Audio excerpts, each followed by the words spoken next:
joining today for a first of a series of presentations that we're going to do over webinars. And today is our Get Ready for IoT with Ruckus Networks. So just wanted to have a little bit of an intro around MLR. If we can get to the next slide, Simon, that'd be great, please.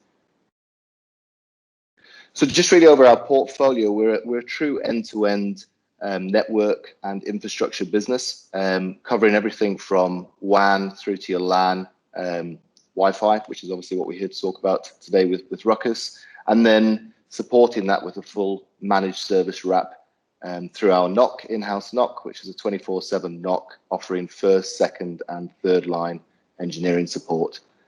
Next slide, please.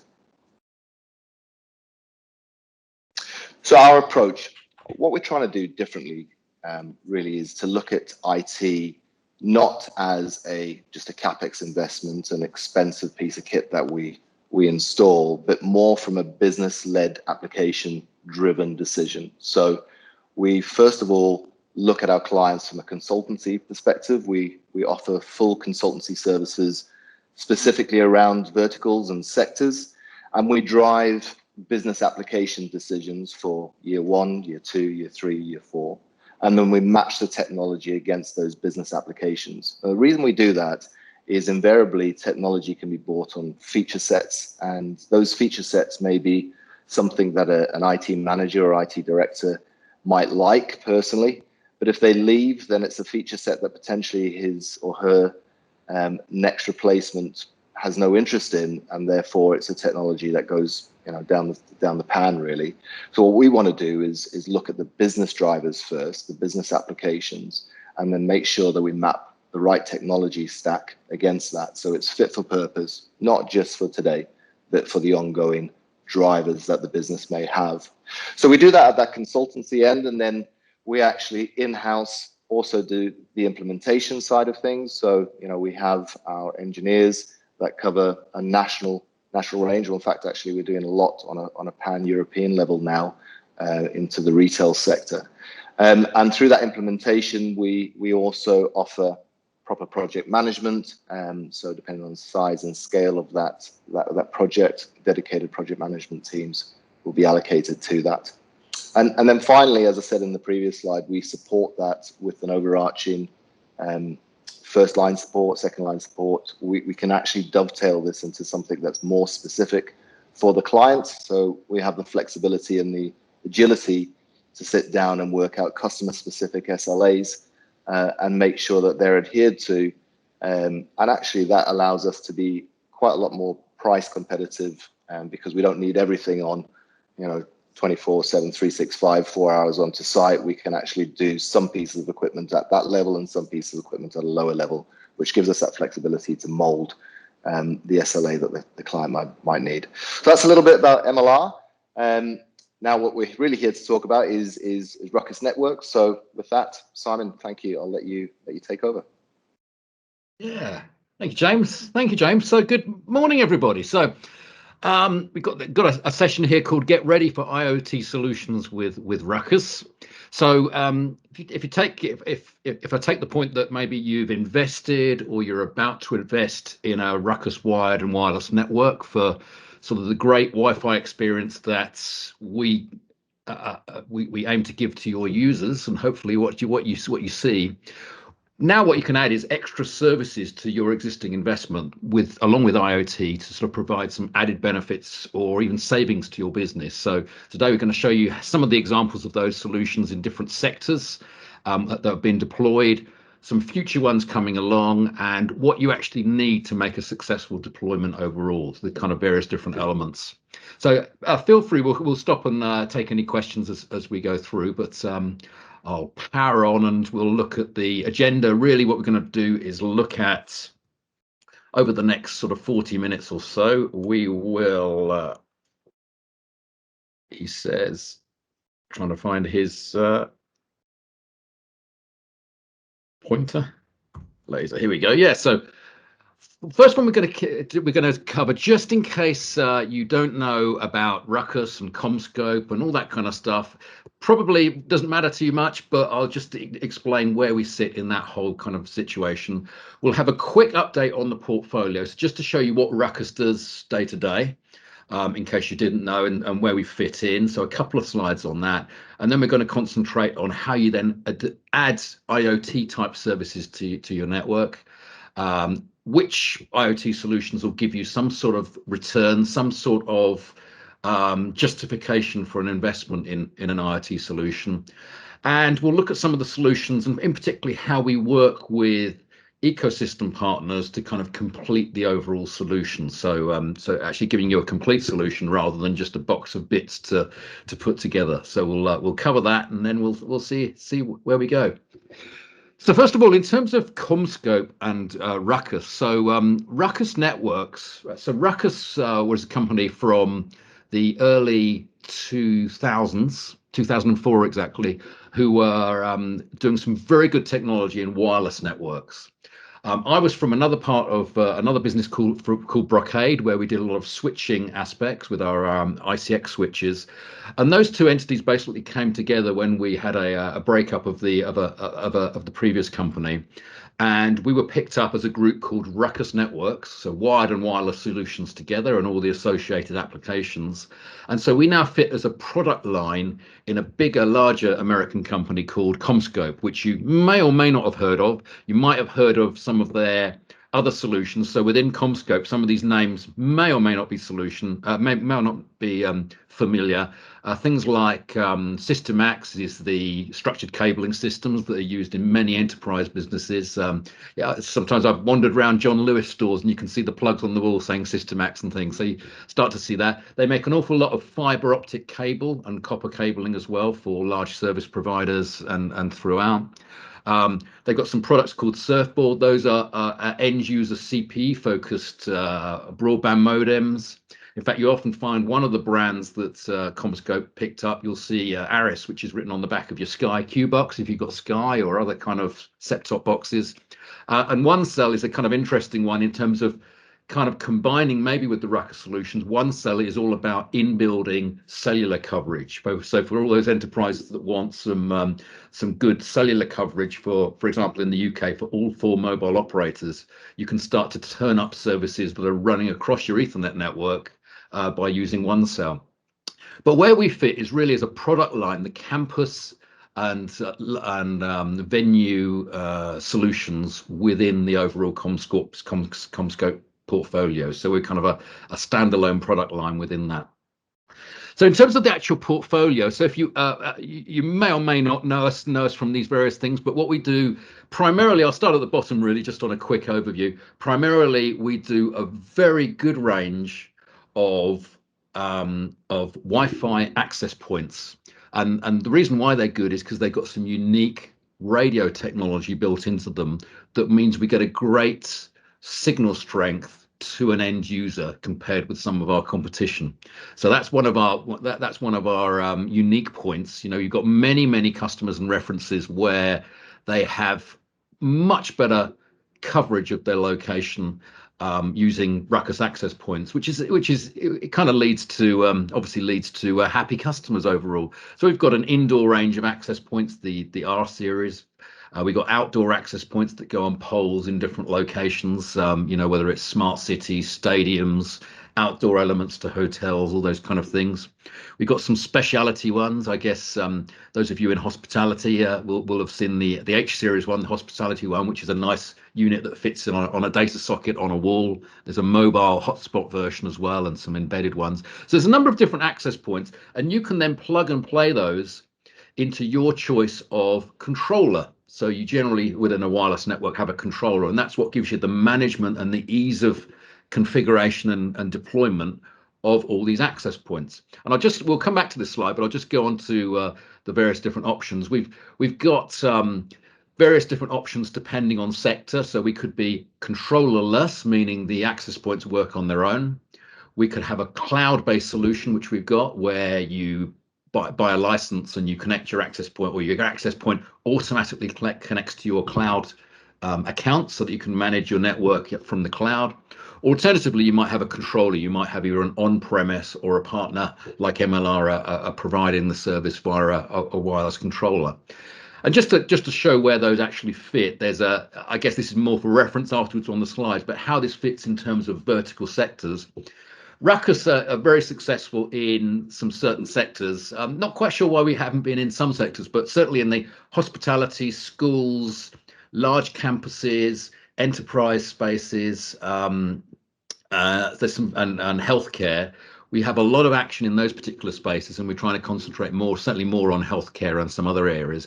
But we've basically got a controller solution for wired and wireless services that fits from small to large, so very, very high scale, right the way down to single sites. So we have Unleashed, which is where the access point is a low-cost solution where those access points become a controller. There's no licensing, so the cost is low. So we even have partners that do high-end residential customers with those kind of solutions. We then have, if you've got an IT department that's a bit lean and you just want to have a cloud-based service, you can buy into Ruckus Cloud. Literally, you can send an access point out, someone plugs it into the internet, it calls back to the cloud, joins your account from the serial number that we know you own, and then you can manage your network, turn up your guest Wi-Fi and your different Wi-Fi aspects from the cloud. Alternatively, you can go to the more techie solutions if you want to get into much more detail. There's our controller system is Smart Zone, which can be on a customer's premises like an enterprise, or based in the cloud in a private cloud, as it were. So we do end to end. We do that. The kind of important thing is it's the same access points for all these solutions. They can be moved between these different solutions, or very successfully used as they are. So that's the controllers. Wide range of switches. I won't stop very much on switches, but my favorite topic is the ICX switches, enterprise grade switches that have come from many generations of development. So very well respected switches from access right the way through to core switches. So we can do a lot of great things within the switch environment. And then you've got the value added parts. So what I'm going to talk about today is the IoT aspect. So there's some IoT elements that we'll talk about. We've got some other bits. We've got Cloud Path, which is all about onboarding. So great having guest access and all that kind of stuff. But you imagine, for example, a university customer who has quite a few thousand students turning up in normal times in September, October.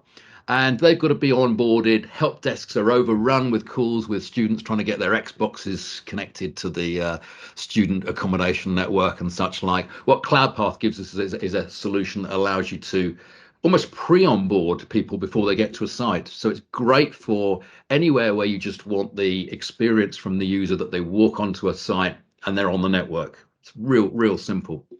We've also got Ruckus Analytics, which I'll mention in a moment, and Spot, which kind of comes into the IoT thing. So good suite of solutions. I'll move on, just mention analytics. So one of our great bits before we go on to IoT is around analytics. So we've got all this, these networks can become a little bit complicated the bigger they get. And of course, you're overwhelmed with information these days. So what we have is something called Ruckus Analytics, which is a cloud-based service that takes all the information from the networks, whatever you've got, and then puts it into the context that you want it. So for example, if you're used to help desks where you characterize things as priority 1, priority 2, priority 3, the system here actually puts the event, depending on what it thinks about the event, in a correct priority, and that can integrate with things like ServiceNow and Salesforce.com and very common help desk kind of systems.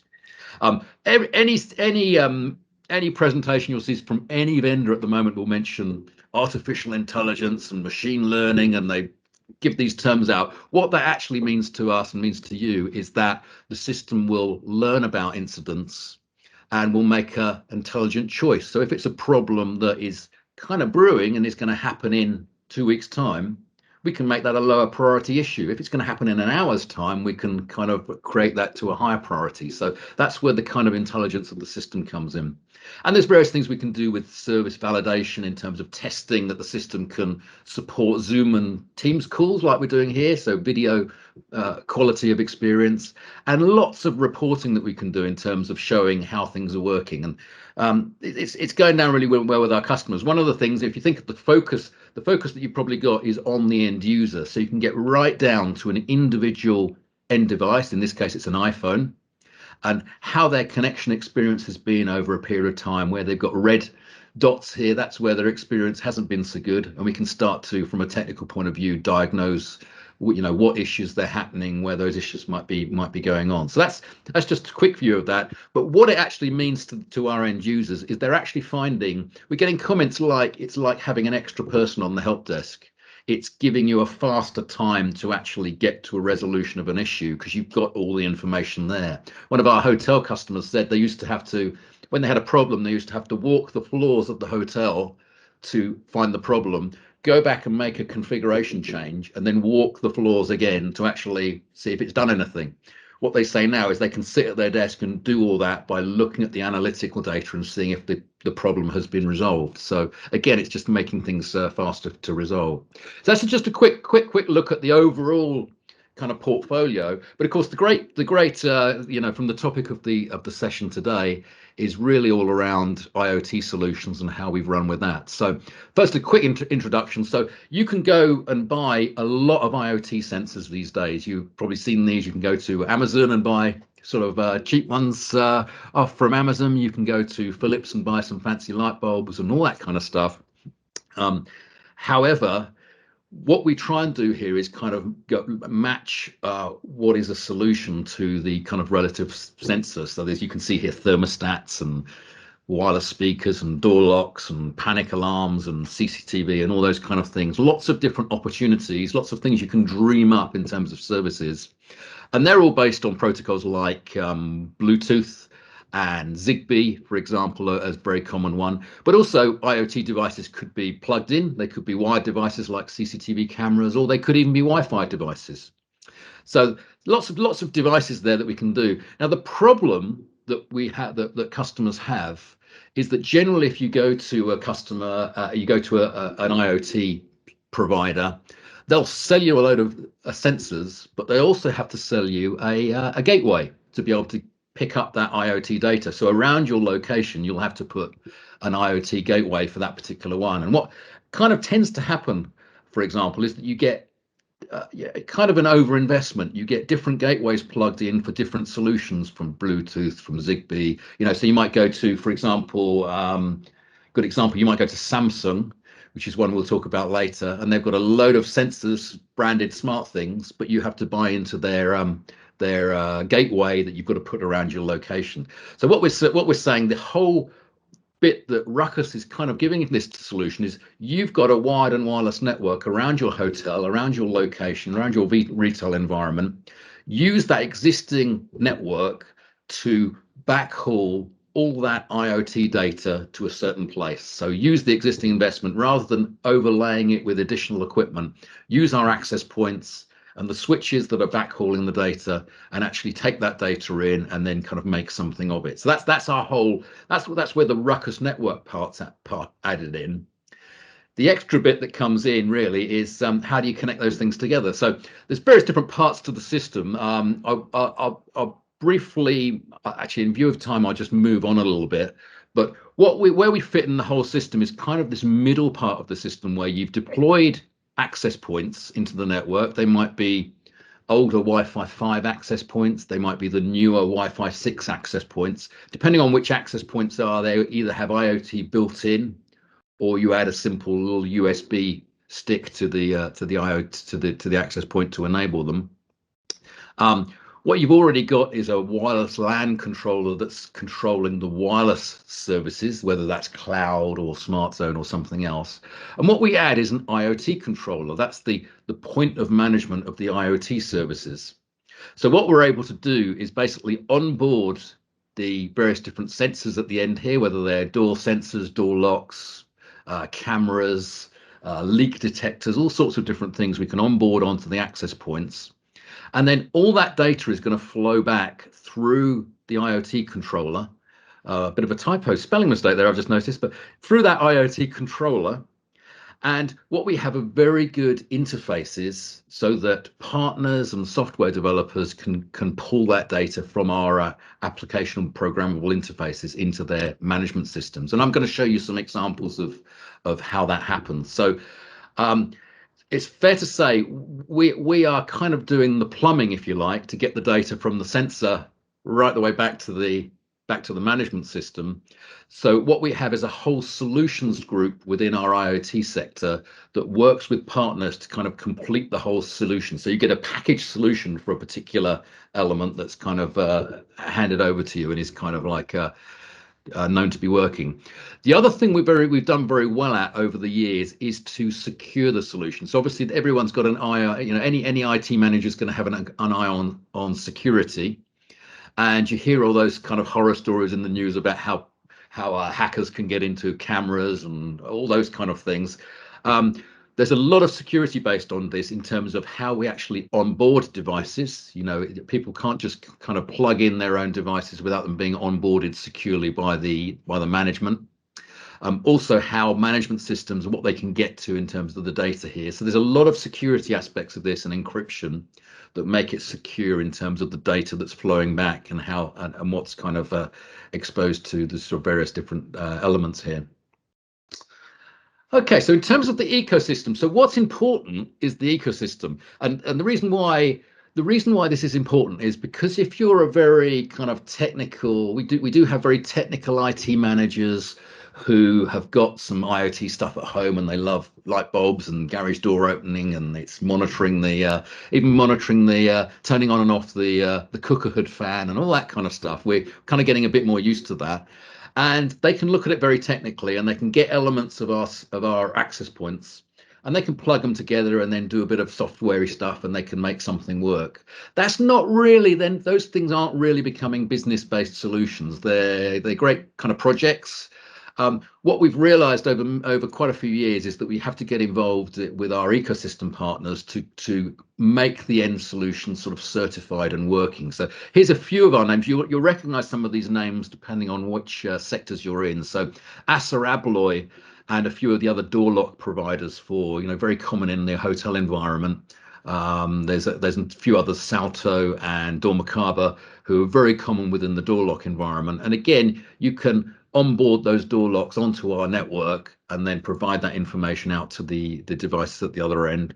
There's a few others here in terms of what we called senior living or assisted living, as James put it, where you might have track and protect kind of type devices. So any devices based on Bluetooth that give a location, but also maybe have a panic button on them. But there's various things. Panic buttons are obviously good for hotel environments where you've got lone workers. Also the detection, kind of ring fencing of maybe an assisted living, so you can see where someone has wandered out of an area maybe that they shouldn't have, or even wandered into an area in a construction site where they shouldn't have, again for compliance. There's some great location stuff. Telconet I'll talk about in terms of building management, and you've seen a few others. You've probably heard about Axis in terms of CCTV cameras.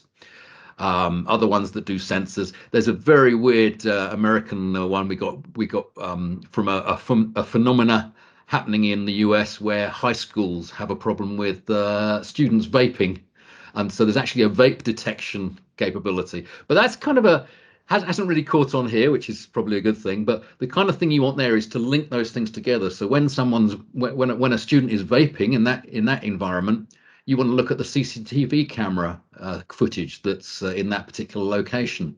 Or when someone opens a door, you want to see who's opened that. So that's where the integration bit happens quite nicely. So there's a few others, including sort of Dormacaba, another door lock manufacturer, and Samsung Smart Things as well. We'll talk about. So where you start to think about some of these solutions is, again, across verticals. So one of you asked earlier about the kind of verticals we're active in. So certainly building management in terms of energy management, that provides a real return on investment because you're showing an energy management saving from turning lights off, turning air conditioning off when windows are open, when there's nobody in the room, all those kind of things.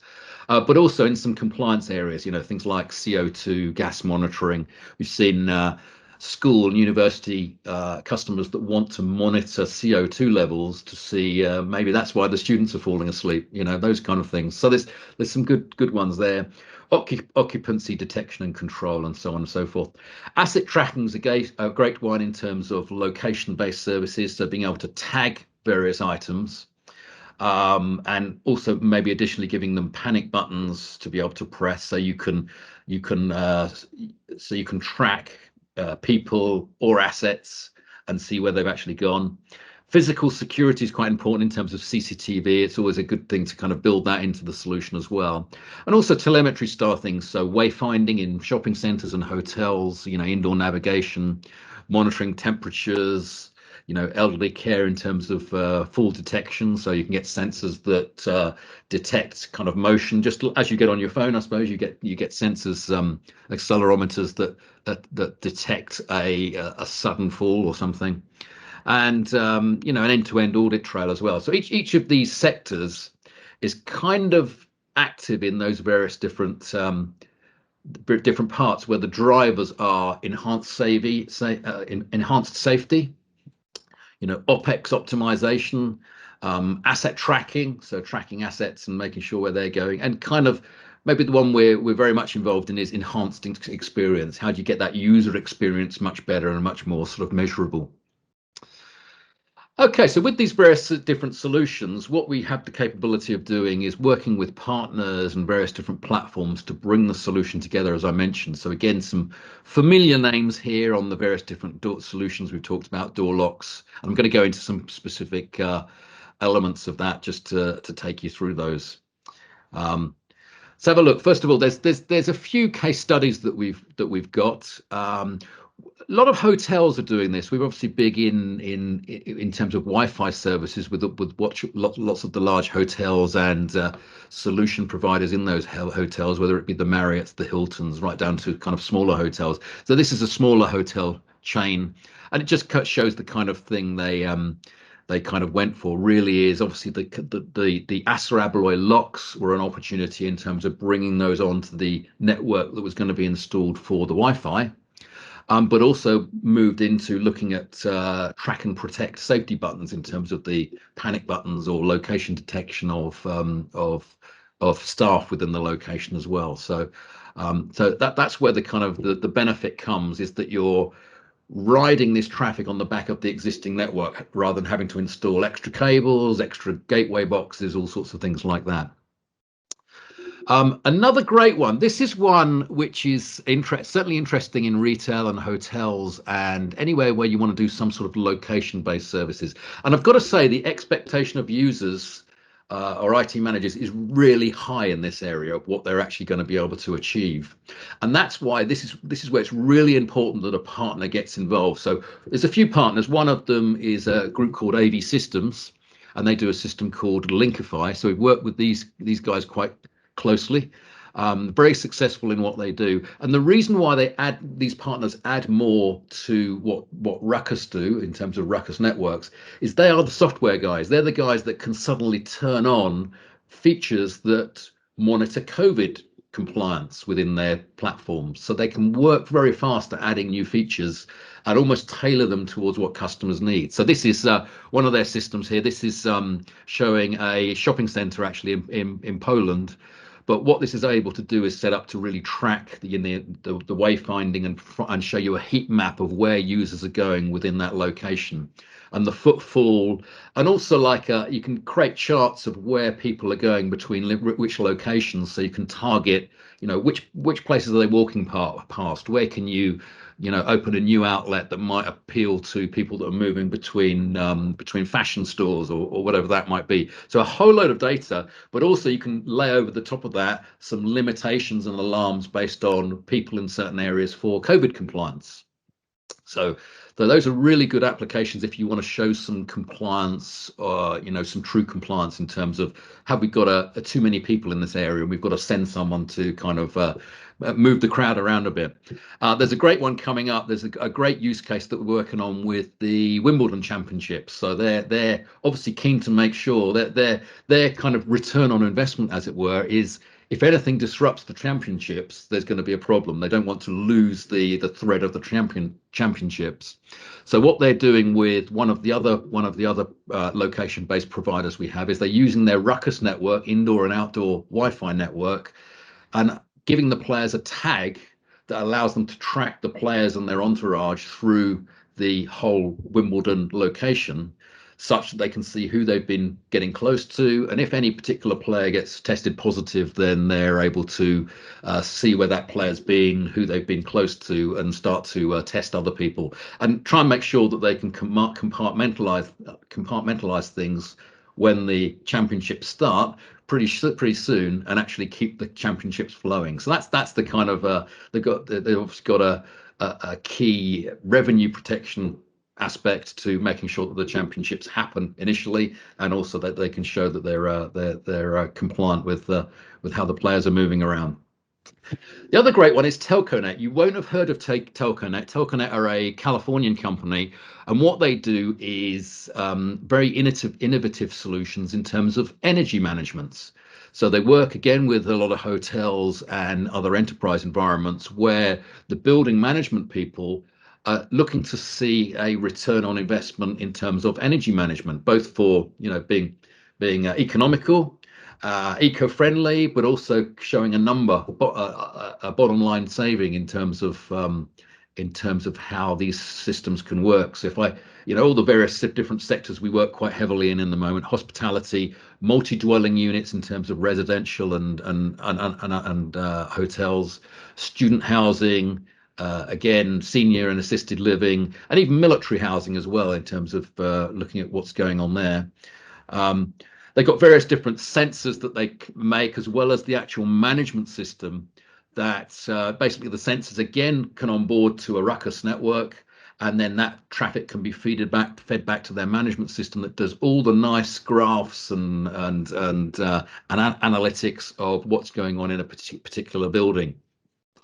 So all these things that you've got listed here: thermostat control, connected managed rooms, controlling the air conditioning, ventilation, windows and door detectors. So all the sort of, if the door or the window's open, why is the air conditioning on? If there's a PIR sensor in the room, is there actually a person in the room? Do you need lights on? Do you need air conditioning or heating? So all that can be intelligently controlled to show a saving, on their management system of what's going on with the system. So you can see typical room there with various different detectors that you can put in there. And again, what they used to have to do as a company, Telconet, was to put their own kind of controllers in the different floors of a hotel, which added an incredible amount of cost to the solution. So where they first came on board a few years ago was, if we don't have to provide these controllers, we can put the information on the Wi-Fi network that's either in or could be installed in the location. You've got a much better solution. It's benefited Telconet in terms of providing a more cost-effective solution, but it's also benefited end users in terms of combining that data and getting the information on. So that's another good example. And this just shows, again, I won't dwell on this, but this kind of shows the kind of way we're working here. Again, the Ruckus part is in the middle, but we are bringing all that sensor data back from the left-hand side here through the access points throughout the building to the one point of control, the controller, and that's where the partner system can then pick up via these open applicational programmable interfaces. So their devices, whether they're door locks or energy management, can then easily pick up that system. So where we've worked with them here is to provide the end-to-end solution. And you can see some nice percentages shown through the slides here on what the effects are in terms of sort of average of savings. Last few slides. So we're kind of we're working on good timing, so time for a few questions. So Contact.io is another one we've been working with for years. Again, one you may not have heard of, but they are a manufacturer of Bluetooth tags. So all the kind of tags that you may or may not have seen, they might be, as you can see in the bottom right hand corner of this screen there, it might be a tag that has a staff pass stuck over the top of it. It could be a smaller sensor. I've got one of the sensors here, which is just a small sensor that can go on packaging. Also has a little panic button on it, so it can start transmitting a Bluetooth signal that allows a sort of small panic. So these sensors can be quite small depending on battery life that you want from them. But all sorts of other sensors, including, effectively sensing the Bluetooth coming from your phones as well. And what they then do is allow you to do various things around the sort of, the location of valuable assets in a sort of logistical organization. Finding those assets. We've had I know there was the very old use case within hospitals that's more than 10 years old from what I can remember, of being able to find equipment in hospitals, whether it's wheelchairs or any kind of monitor that's on wheels that is difficult to be found. You can tag them and then go and find them much more easily and find out where they are, and also make sure they're not disappearing. Geofencing is the interesting one as well. We mentioned that, where you're actually fencing, effectively on the system, you're creating a fenced area where maybe on a construction site you have compliance where construction workers shouldn't be going into specific areas for compliance reasons, or maybe you don't want people to go outside of a ring fenced area in the assisted living kind of example as well. And there's all sorts of other monitoring in terms of temperature and humidity and aspects like that. So quite a few good solutions there. This is kind of my last slide, really, just to show you where kind of Ruckus fits in and kind of wrap up the session and see if you've got any questions or answers. Cool, questions needing answers, I should say. So where Ruckus fits into this, I think what we've done is, on the basis of providing great Wi-Fi and wired networks within your location, whether you've got them today or are prospective customers of MLR, we do great Wi-Fi services that again are focused on the end user and getting a great wireless experience.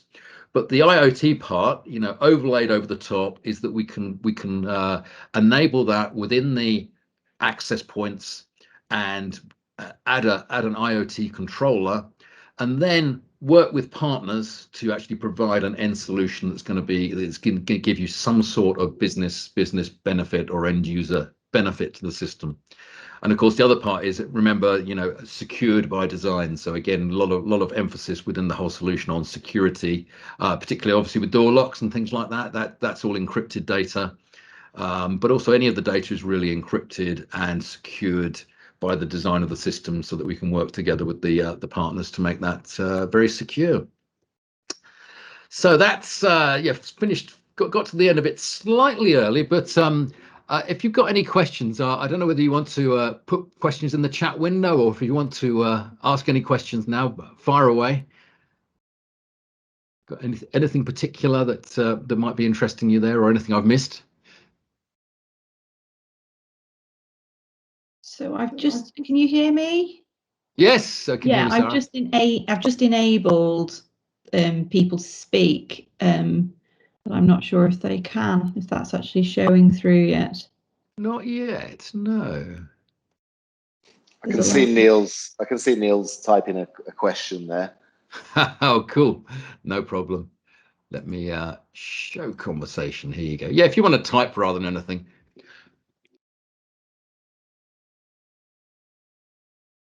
I'm sure Sarah can edit out any questions in terms of us recording the session here today. So don't worry if they're questions that you don't want to be reflected on a recording. Do shout out and say that. Are we able to get support direct, or is it only via MLR? So yeah, good. That's a good question, Neil. Thanks for asking that. That is so generally how we work is through our partners. So yeah, generally, like you say, James and Sarah at MLR are the kind of first contact there. We work through partners. The partners are supported by a distributor network. So I know James and crew work very closely with Perdicom, who are one of our long-term partners. Their reason why they're great as well is they provide their own help desk support and very approachable people to be able to help out. But ultimately, yeah, you're quite right. We're here as Ruckus. We run the support of all our platforms. We're very approachable. We're in UK wise. We have a sales team of around about 15 people, I think. 5 of those are, like me, are systems engineers. So we're doing pre-sales work with partners helping end customers. So yeah, certainly we're all very, very appropriate, and you can get support from us as well, sort of down the line. But initial contact will be sort of James and MLR.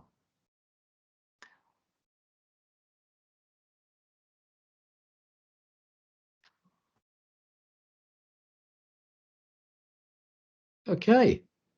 Hopefully, if you do have any questions, certainly come back to us all, and we'll be able to we'll answer any of those. Hope you've seen there's a lot of possibilities. I think there's the key message, just to wrap up, I suppose. The key message is that we've seen on our experience over the years, over about 5 years of doing sort of IoT solutions, is what you as customers want is something delivered, not some science project that adds some sensors in and then someone has to do a load of software work. We realize that end users, customers, don't want to do that. They want a complete solution. But having said that, there are possibilities. If you want to get something special that you've dreamt up, you can do a lot of things with these sensors and bringing that data back and looking at what it can do for you in a particular sector. So, Simon, that's great. Thanks very much for your time. That's really interesting. And all, thanks for joining. Like Simon says, any questions, please feel free to reach out to us. We will be, as you know, recording this pitch today, and it'll be on our website and through social media. So you can come back to it and review it again if you want to get any clarity on what Simon's discussed. But in the meantime, thanks very much. Stay well, and hopefully get to see people face to face soon. Brilliant. Thanks everybody. Thanks for your attention. All right.